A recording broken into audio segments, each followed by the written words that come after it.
This episode of the ZuLoo Poodcast is sponsored by ZuLoo Inc., a benefit corporation dedicated to the goal of universal access to toilets, hygiene, clean water and sanitation through the power of social enterprise. Learn more at ZuLoo.com. But I was kind of on a strict diet. I'm like, okay, I have to make sure I've got it. So I brought these little packets of tuna. Oh. And so whenever I was like, because, airplane food, they give you pretzels and some oh my gosh, whatever. None of it's protein. I bet whoever you were sitting by just loved you. Well, so this is what I this is where the bathroom comes last in. thing I want to do, I'm going to open up this little packet of tuna and you know how it smells, right? And there's the juice. Like if you get it on you, you can't get it out. Right. So I was considerate. I'm like, I need to go to the restroom. And my wife's like, to eat what? You're taking this tuna with you? I'm like, I'll be back. And so I go in. Welcome to the ZuLoo Poodcast, where we talk all things poop, toilets, and sanitation. Through insightful news, impact stories, and quirky humor, we aim to discuss and highlight the critical role toilets play in whisking poop out of our lives, the impact toilets have, or lack thereof, in the health and wellness of humanity, and what ZuLoo is doing to help solve the current global sanitation crisis. Hi, everybody. Welcome back to the ZuLoo Poodcast. Another awesome week and excited. Darren and I got to sit down and chat with Shadrack from United Purpose, which is just like another contact we made at the World Toilet Summit in Nigeria. Yes. Amazing. You networked the heck out of that place. So many cool people there. I mean, in the 3 hours you were in Nigeria. I know. They thought we were Nigerian at the end. They're like, do you live here? No, we're just passing through. But really a stellar interview. So I'm stoked for all of you listeners, viewers, to be able to absorb all that goodness. Such an easygoing guy. You just hang out with them. Well, with a name like Shadrack, you're born cool. I know. It's true. And so, I mean, how can you not be just chill and easygoing? He sounds amazing. Yeah. And he really knows his stuff too, which is amazing because he's sort of heading all of these changes at United Purpose, which honestly sounds very overwhelming, but he was just cool as a cucumber. Yeah. It's all good. So anyway, but we'll save all that goodness beforehand. Darren, I just wanted an update on the ZuLoo Marketplace. ZuLoo Marketplace is live and open for business. All right. So go check it out. It's what can we buy? How can we spend our money? You can. A lot of times you need toilet-related products like toilet paper. Like Who Gives a Crap? We're always highlighting them, and they're now one of our affiliates on the marketplace. Right on. Amigo. This kind of strange-looking device that we have to explain away. Is also this portable bidet. This is not mine, but is this yours? Nope. It's just part of ZuLoo I have a blue stock. one because I'm a boy, but whatever color you want. Maybe Trevor, you like pink, right? Bring it. Okay. Real men wear He's wearing pink hats all the time. Real men use pink bidets. Yeah, that's for right. Sure. I would totally use a pink bidet. Just saying. Not afraid. Anyway, products like Omigo. A lot of new products coming on all the time on the marketplace. So check it out. Sweet. Help support the humanitarian outreach, some of our toilet projects that we've got going. So, and these are awesome gifts. Like nobody gives these things, and you don't typically buy them for yourself, right? But what a fun gift to get for like a baby shower or a birthday party or whatever. Totally. So, and you know what? I'm just thinking as you say that. Wow, this travel sized bidet from Amigo would have been awesome to have postpartum. Yes. Because, they give you a little squirt bottle anyway at the hospital, but they're not they're just annoying and inconvenient. And they're not cute. They're not cute. And that's cute. Yeah. That is a great gift for a new mom. Great gift for a new mom. Good call. Yeah. Yeah. We do have feminine hygiene products on there as well. And a lot of different, got stuff for your pets. Lots of different categories. So sweet. Go check it out. I don't want to make a big commercial about it, but it is a commercial. So I love it. Well, in other news, the poo news. Yes. What's going on in the world of sanitation? One of our favorite people that we hope to have on the show, Kourtney Kardashian, is in the news apparently. Oh wow, where's this going? Kourtney, come on down. And it's and it's usually they get more in the news when they're doing something a little bit controversial, which may be planned. I don't know how it goes, but seems to be the case. But so anyway, she posts this picture on her Instagram of her having sort of a bathroom, like a little, she's like in her bathtub eating food in the bathtub. It's like a tapas party in the tub. Right. It's like, but then, everybody doesn't focus on the bathtub or the food. They focus on the sandwich that's on the back, that's sitting on the toilet lid. I didn't even realize that was a toilet lid. Yeah. So that's funny. That's a little toilet lid. And that was sort of the blowback she got. What? As a haven't we all set something on the toilet seat at some point or another? Kind of an unsanitary place to. I mean, do you eat food in the toilet in the bathroom? No. I mean, the whole we were talking thing about is that. kind of preposterous. Like, why? Why? Why are you having a picnic in your bathroom? In the bathtub. Yeah. So. Oh, that's maybe another experience you can look forward to. But anyway, yeah. So who doesn't want to sit around in the bathtub and have a little snack or eat or whatever? And if the toilet's sitting, I don't have a problem with it. I mean, the toilet is sitting right there, and so why not set your? It's on a plate. I would have sandwich. a hard time with it, even though it's on a plate. Really? Like just the proximity to where poop was probably like 30 minutes before. Psychologically, I don't think I could make that leap. Sure. But this is more than a snack. It's a gourmet kind meal. of bizarre. Yes. I just don't get the whole idea. Like having a cup of tea in the bathtub, sure.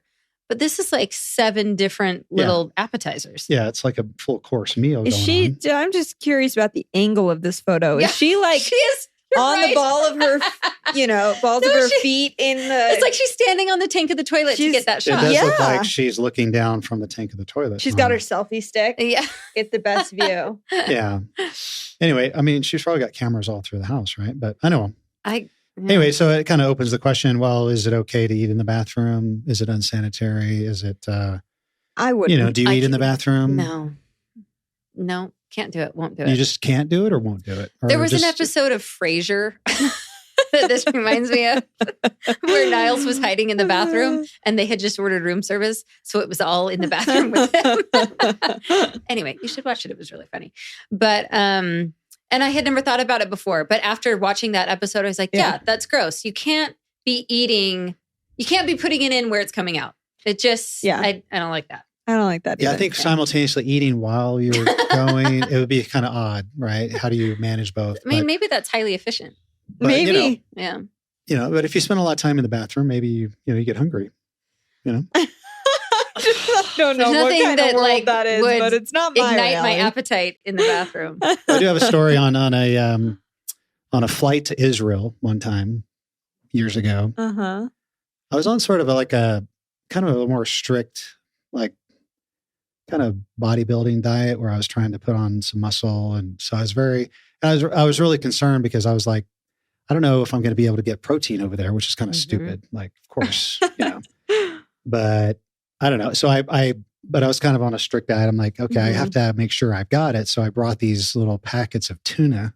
Oh. And so whenever I was like, because, airplane food, they give you pretzels and some, oh my gosh, whatever. None of it's protein. I bet whoever you were sitting by just loved you. Well, so this is what I this is where the bathroom comes last in. thing I want to do, I'm going to open up this little packet of tuna and you know how it smells, right? Pretty and there's bad. the juice. Like if you get it on you, you can't get it out. Right. So I was considerate. I'm like, I need to go to the restroom. And my wife's like, To eat what? You're taking this tuna with you? I'm like, I'll be back. And so I go in and I open up the tuna and I eat the whole thing of tuna in the bathroom. And whoever came in after you And was yeah, like, it was what like- happened? happened? Yeah, that's what happened. What happened in here?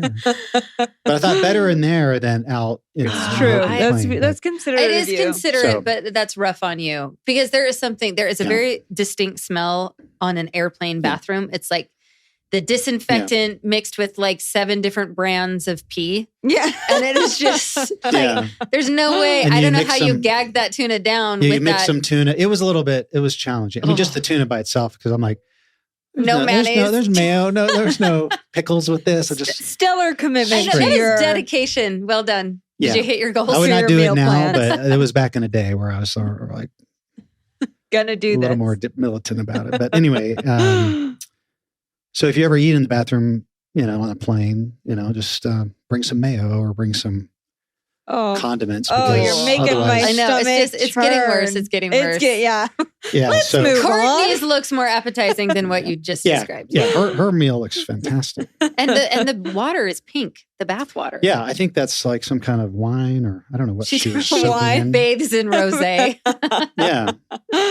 Anyway, It's fancy. looked pretty good. But anyway, in other news, we've got. We were talking last time about cleaning toilets, like you were talking about with your toothbrush, right? You always get I down, do have a specific cleaning. You always get down with your toothbrush and clean, and you apparently never, Jocelyn, clean your bathroom. Maybe I don't know. Is that what she said? Or yeah, don't go in there if you come to see me. No, I am very thorough. I've just never felt the necessity to get that detailed. Yeah. Like, what are you even cleaning with the toothbrush? Like the hinges around the toilet seat. But doesn't a Clorox wipe in your fingernail I don't like to get my finger that close. Okay, that's fair. I can get. Something about the thin barrier of a Clorox wipe isn't comforting. Okay. It just seems like you need some distance. You need like a handle or something. So do you put the Clorox wipe over the toothbrush and then scrub it? No, most of the time I'll do a wipe down with a Clorox wipe. But then my toothbrush comes in to get like in the crevices. So I'll use like some Ajax or something, Pine Sol, whatever. And just, I'm not like to have everything spray everywhere, just gently, you know. And I don't do it every time. It's just like, once when the need arises. Yeah, 6 months, year or something. Yeah, most people, they just, if they do clean they just focus on the bowl, right? But then there's other parts that, like here, this is a Reader's Digest suggestion on how to clean a toilet. We'll put this in the show notes. But this is like, this has you removing the toilet seat altogether. Oh, taking it off. This is a deep clean. Scrubbing the toilet bowl, clean the exterior, clean the toilet tank. Mm-hmm. I don't. And then mop around the base of the toilet, which I think inside the toilet tank, like the tank or the outside. I think. Well, I don't know. Let's just say. Hopefully, it's just the outside. Turn off the water valve, empty the tank, scrub inside with bleach-free cleaner and toilet. Yeah, clean the inside of the bowl, inside of the tank.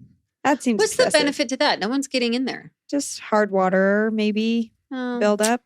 Yeah. We okay.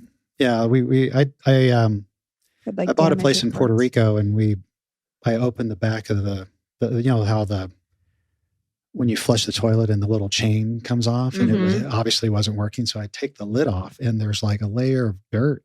Oh, in the toilet tank, like about that thick. Yikes. Yeah. So has purpose. And then but mopping, maybe you don't do it every time. And then mopping around the floor. I think a lot of times people miss that because That's the other thing about eating in the bathroom is that it's like, think about how much is tracked both in and out or around the bathroom because of that exact spot. People like missing their the feet are toilet. going, like their shoes are right there all the time. And then especially shoes little kids, like pee goes out of the bowl and it just settles right there at the bottom. And exactly. Yeah. So anyway, it gives this little helpful, like daily, you should flush every day. to discourage bacteria growth. Weekly, deep clean the toilet bowl, seat and exterior, and then yearly clean the tank. What about those? Like, remember how do they still sell those things that made the water blue? Like, if you put that in the tank, does that eliminate the need to like bleach it? Maybe. I don't know. Let's send an email. I think it does go in the tank, does it not? Yeah, and then you. Trevor's nodding emphatically. Yes. I have. Yes. Okay. The water's clear. Oh, okay. Yeah. It's not the blue color. They're made by Clorox. Yeah. So then it's getting the tank and the water every time you flush it. Yeah. So right. True. I always feel like I need though like safety goggles when I'm cleaning my toilet bowl.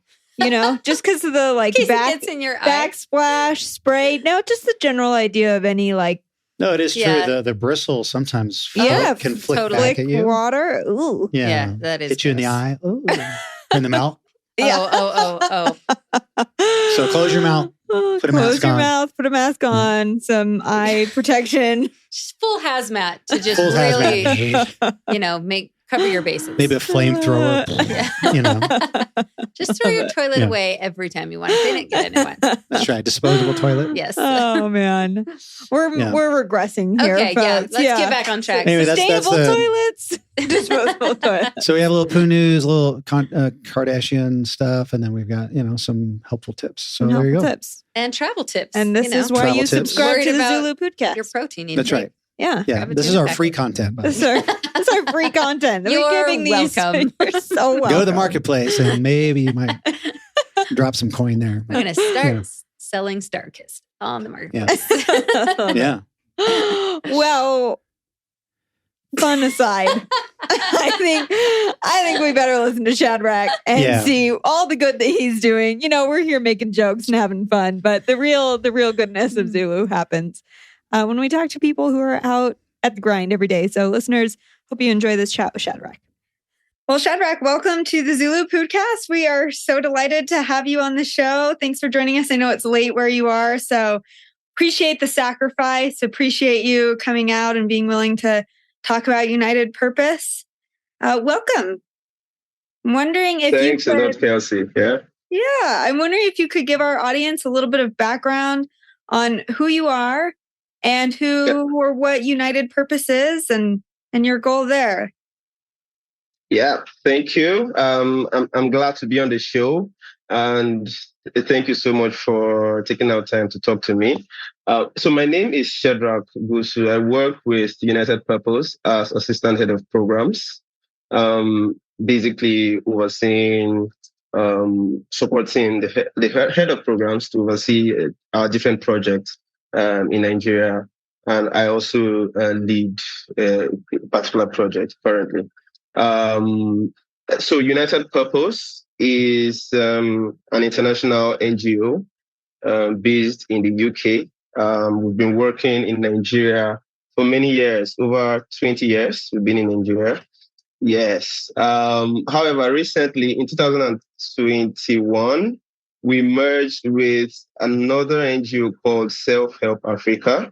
They are Irish-based. And so in the next couple of months from now, our name will officially be known as Self-Help Africa because we are rebranding to Self-Help Africa. But basically, we work across different things. United Purpose has always worked around, especially in Nigeria, we've worked around areas of water, sanitation, and hygiene, specifically for rural communities. A couple of other projects like livelihoods for forest communities, alternative livelihoods for forest communities. And then Self-Help Africa has been working around areas of agriculture and food systems and climate adaptation. So these two organizations coming together has produced quite a dynamic organization. So we work across different thematic areas. But our focus in Nigeria for the past 12, 13 years has been majorly around water, sanitation, and hygiene. I could say more, but I think that's a good place to pause. Yeah. No, I think that's great. Tell us more. So what are the projects that you're doing? Is it education based? Is it installing sanitation facilities? Give us all the information. We would love to know. Okay, cool. So we've been working with mostly around behavior change communication and community-led approaches to improving sanitation and hygiene. And so if you've heard of CLTS, community-led total sanitation, I don't know how familiar you are with that concept, but it's a concept we've used in the time past to just get communities to talk around sanitation, discuss their sanitation challenges, and take community initiatives to end open defecation, improve their sanitation and hygiene practices. And we've also been doing rural water supply projects around more or less hand pump boreholes construction and also repair and maintenance. But I would like to talk about the sanitation work, highlight it a little bit more, because so in 2016, we were working in collaboration with a UN agency called Water Supply and Sanitation Collaborative Council, WSFCC, and the Nigerian government. And through that project, through that program, United Purpose facilitated the first open defecation-free local government area. So local government area is like a district in some other African countries, I would say, I think, or counties, something like that. Yeah. So we did that in 2016. It was in a time where the sector in Nigeria was really struggling to achieve tangible results in a lot of after a lot of investment that was put into the sector without any like real concrete results. And when we achieved that, it caught the attention of the Minister of Water Resources, and he physically visited some of our project locations.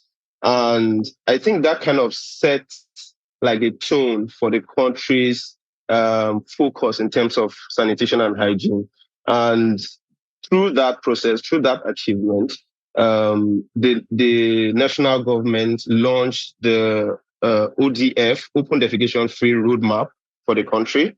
And as an organization, we're very, very proud to be the people that set the background for Nigeria to take that up, and then as an agenda. And then when that was done, we saw a lot of other organizations, a lot of efforts, increased efforts in supporting communities and open defecation. And right now in Nigeria, we have over 100 local government areas that have been declared open defecation free. And it's because of the little efforts we started from 2016. So that project ended in 2020. We had other projects as well running alongside that. As we're supporting communities to end open defecation, we're also doing like water supply projects in terms of construction of water points, hand pump boreholes, because it's rural areas. You don't want to give them a technology that is too complicated and they're not able to manage. Yeah.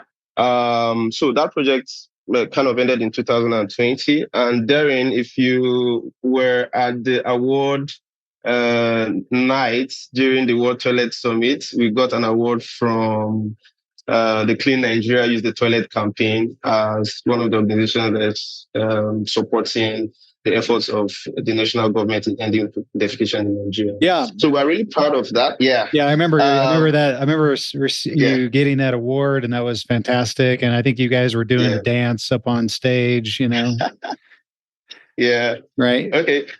Yeah. Thank you. And in addition to that, we were also kind of trying to evolve our approach in terms of the traditional community-led approaches, because we've done a couple of studies and just going back to our project locations to see how sustained the results are after leaving or after ending the project. And we've seen what is called slippage, where because of the kind of community-led approaches, the toilets that the rural household adopt mostly are like very basic, temporary kind of toilets, just to get their poop buried down and not on the surface. And so we discovered that as pretty unsustainable. Toilets get filled up, or they get, maybe with the rains, they get collapsed. And then people end up, after 2, 3 years, 4 years, end up going back to their former habits that they had left.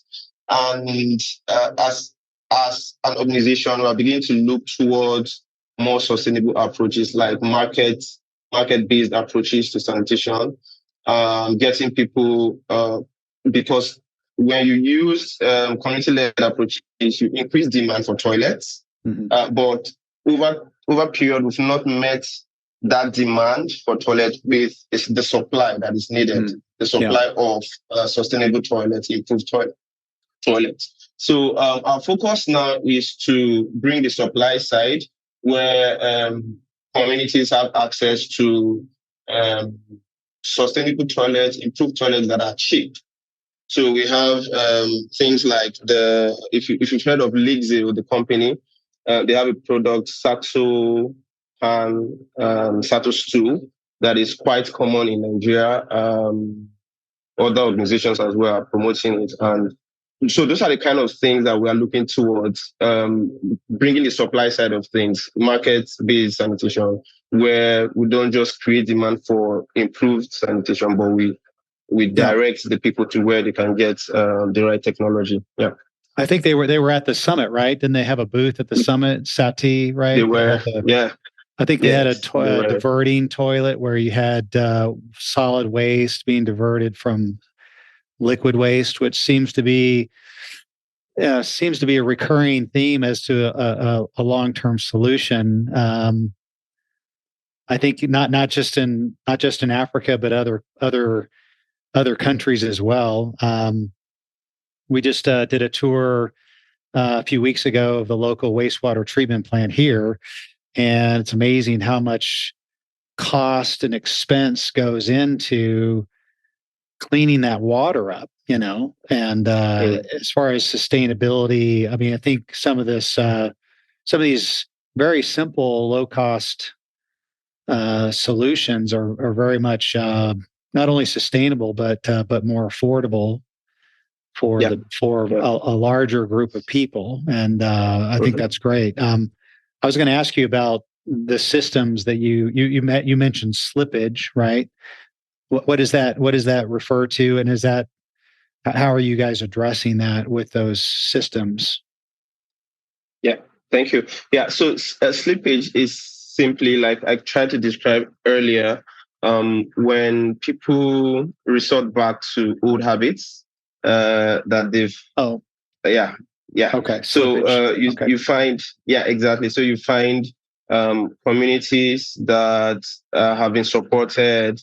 Every household has a toilet and is using it, and then suddenly you have like 2-3 people, their toilet collapse and they are unable to rebuild their toilet. So it's a couple of different things. It could be one, the issue of inclusion. So when you have disadvantaged households, you have a women-headed household or child-headed households, their income is not strong enough to do something that is more permanent. And then you have issues around people not having the right options for sanitation facilities. So all of these things. So we're looking towards issues around smart subsidies, where the most vulnerable households in communities are supported to have improved toilets. Also, we, like I mentioned before, the market-based approach, providing these communities and households options for improved, low-cost sanitation facilities, so that they can, and we call it around here, moving up the sanitation ladder.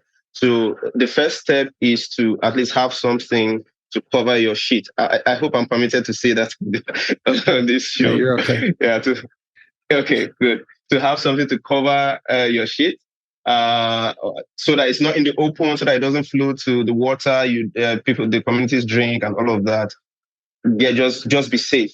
But the next step is to have improved toilets where people can practice, women can practice sanitation with dignity, and men can practice sanitation with dignity. And it's not just to just run in and cover your shit and come out, but people can have sanitation comfortably.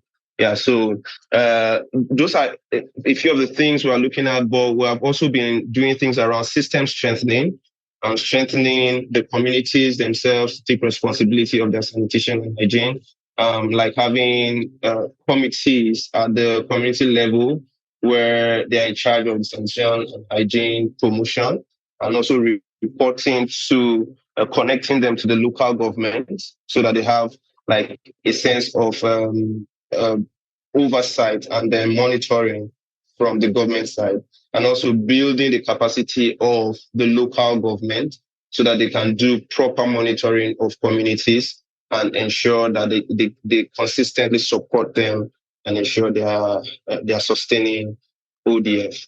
So those are some of a couple of things that we're looking towards, and we've been working around ensuring that this kind of slippage issues are reduced. Yeah. Mm-hmm. Thank you. From your website, are you guys mainly working in Nigeria? I see you're working in Bangladesh, Brazil, Cameroon, Gambia, Guinea, Malawi, Senegal, Mozambique, Nigeria, and elsewhere. I mean, that? Are you focused more in one area than another, or are you just? That's a lot of countries. Yeah, yeah. So with our merger with Self Help Africa, we have even more countries. We have Kenya in the loop as well, a couple of other African countries. But yeah, so different country programs are quite different. For instance, Malawi is way more advanced in WASH programming than we are in Nigeria. Even though our WASH portfolio in Nigeria has been quite big in the recent past, Malawi has a much more a bigger WASH portfolio. Our Malawi country program has a much more bigger WASH portfolio. Other countries have like very little WASH. Guinea, for instance, I don't think Guinea has any WASH currently ongoing. So our country programs are quite different. Everybody focuses on the needs that are peculiar to their countries and the opportunities for the country programs to meet those needs. So it varies across countries. Yeah, what's been the biggest challenge you faced in any one of these countries? Anything you'd like to share? Biggest challenge you faced? Challenges in I'll pick Nigeria that I'm more familiar with. For instance, challenge as an organization that is being mostly WASH focused in Nigeria has been first of all the political will, for instance, of the government. So you have, like I mentioned, our journey from 2016, where we achieved the first ODF local government area. You have the political will at the federal level really strong. You have the minister, for instance, that has been till today, the Minister of Water Resources, pushing through. Putting in the systems and structures at the federal government level to support sanitation and hygiene. However, when it comes down to the states, I think our system is similar to that of the US, where you have the states quite independent of the federal government. They can make their own decisions on what to do in their state. So when it comes down to the states, you find the states not being responsive at all. So, for instance, some of the projects we implemented, there needed to be like counterpart funding from the states to either scale up the projects to additional local governments and those kinds of things. And you find out that after the whole project runs out, the states have not. The commitment they've made, they've not lived up to it. They've not released any funding. They've not supported their own states. So you find that it's more like a push from the federal government or from donors coming in. So that has been a big challenge for us to support the national government to meet their goals of. So the federal government. Sorry, you may not know, but the federal government has a goal to achieve open defecation free status nationwide by 2025. It looks like it's it's quite impossible right now because we have over 700 local governments and we are just 100 local government down. So, but that effort, the support from the states has not been enough to meet that goal. Yeah, I guess when it comes to government, especially a federal system, it kind of goes both ways. Sometimes it's good, sometimes it's not. It definitely takes buy-in from the top down and from the bottom up, right? Not only the state but also local communities. I like your whole approach. That's similar to how ZuLoo works, and we definitely have to have local buy-in, the local community. Hopefully the government doesn't get in the way, but sometimes it does, right? Or sometimes it's not supportive. And sometimes I was really impressed at the World Toilet Summit, how big a priority the president and his administration, His Excellency, has made pushing the World Toilet Summit and also World Toilet Day. I was super impressed. Yeah. So sometimes it takes a while. Takes a while for that to sort of trickle down, right, to the local exactly level, right? Yeah, exactly. And it seems it's taking quite longer than it should. So you have that kind of and so you see in that instance of the World Toilet Summit, you see that it was just one state governor that was represented, even though the vice president himself was there, or the other states that were invited. The governors did not show up. So it looks like, at the federal level, there had been so much, but it's not going down in a commensurate measure to the state and the local government. But we are still driving. That's the thing. That's the thing about goals. I mean, if you sometimes you got to reset those goals, and you do what you can, and you got to reset them. And no, I think you guys are doing a great job. We're super excited to be associated with you in this cause. What would you want our audience to know about maybe some projects that you have going, something, anything you have coming up on the horizon that you'd want to share? Yeah. So a couple of things. One of the projects we're very excited about is, just like I mentioned about issues around sustainability, not doing projects and making sure that we put in systems in place to ensure they are sustained for a long time. We're also taking that learning into our water supply project.